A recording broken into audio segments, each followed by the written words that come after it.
Nede i bunden af production-skærmbilledet er der 3 kasser. COD, Invoice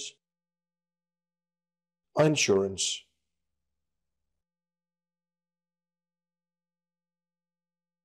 COD står for Cash on Delivery og udfyldes ved postopkrævningsforsendelser. Currency er som udgangspunkt udfyldt med modtagerlandets møntfod.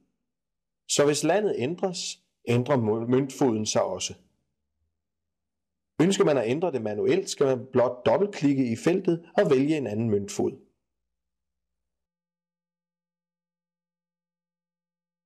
Amount skal indeholde beløbet, der skal opkræves. Account skal være forudfyldt med jeres kontonummer.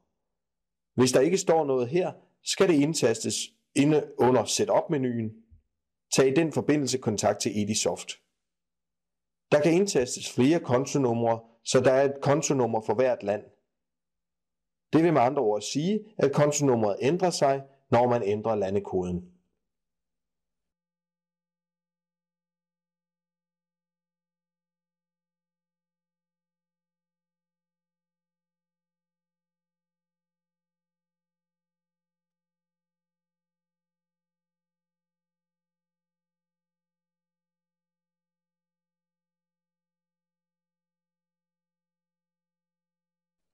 Under Amount og Account findes feltet KID, som bruges over for transportøren.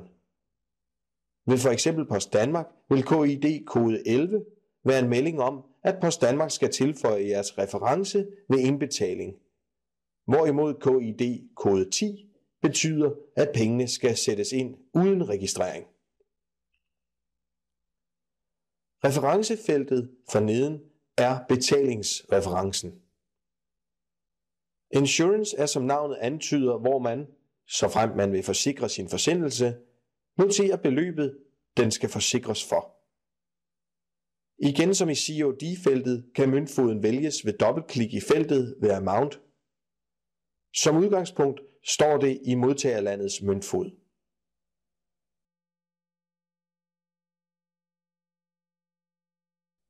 Category nedenunder udfyldes med forsikringskategori, medmindre transportøren som ved Danske Fragtmænd har 4 forskellige forsikringskategorier under services oppe over afsender-modtagerfelterne.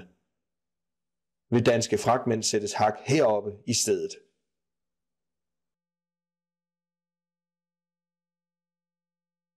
I policy number kan forsikringspolicens nummer skrives.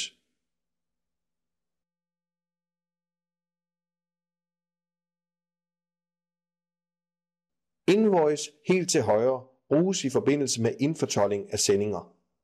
Det bruges kun af nogle udvalgte transportører som f.eks. DHL på forsendelser ud af EU.